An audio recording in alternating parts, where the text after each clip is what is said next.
All my life, I've heard 418, 418 Camac, 418 Camac. My grandmother's aunt used to send me to the store to play number 418, would give me a quarter.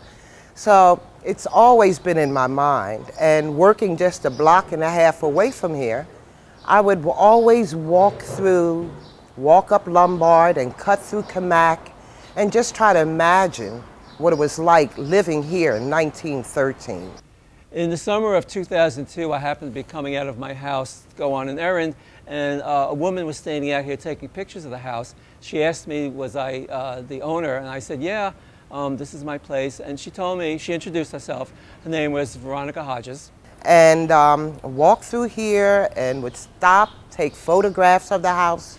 And one day, someone came out. Someone came out and asked me, did I know anybody who lived here? And I said, I just pointed to the house and said, my grandmother was born here in 1913, and my great-grandmother, who was a slave, died in that house. She said to me that her grandmother had been born in my house, and she was interested in taking pictures of the house. She worked a couple of blocks away. She was on her lunch break. And so in conversation, it turned out that her grandmother had been born on the top floor in my house in 1913. And so I just met Jimmy Cownan, who owned the house, and I gave him my business card, and we just started talking, and from there, we just developed a friendship. She asked, could she come by one day to bring her grandmother up and take pictures on the steps in front of the house with a number. And I said, well, not really. I would like you to come into the house.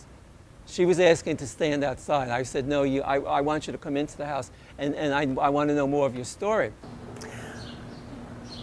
I can't even count the times that I have walked through this street and just stood here and looked at this house. I was always afraid to knock on the door because I didn't know what to expect. Whether this person would say, who is this black female coming in here in our little ritzy block, knocking, you know, because that's how it's perceived, as a ritzy block. And so I just did not want, I didn't know what to expect. I just didn't know what to expect. I was afraid. I didn't want to be hit with anything negative or looked upon as someone who was casing the joint or something like that. So that's one of the reasons why I didn't knock on the door.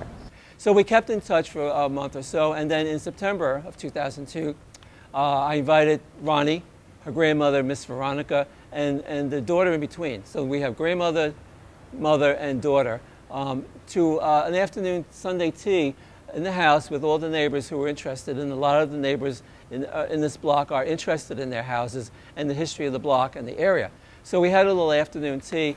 We waited for Miss Veronica to show up, and 1 o'clock on Sunday afternoon, down the corner comes this little old lady, just as sweet as can be, Miss Veronica, the woman who was born in this house in 1913.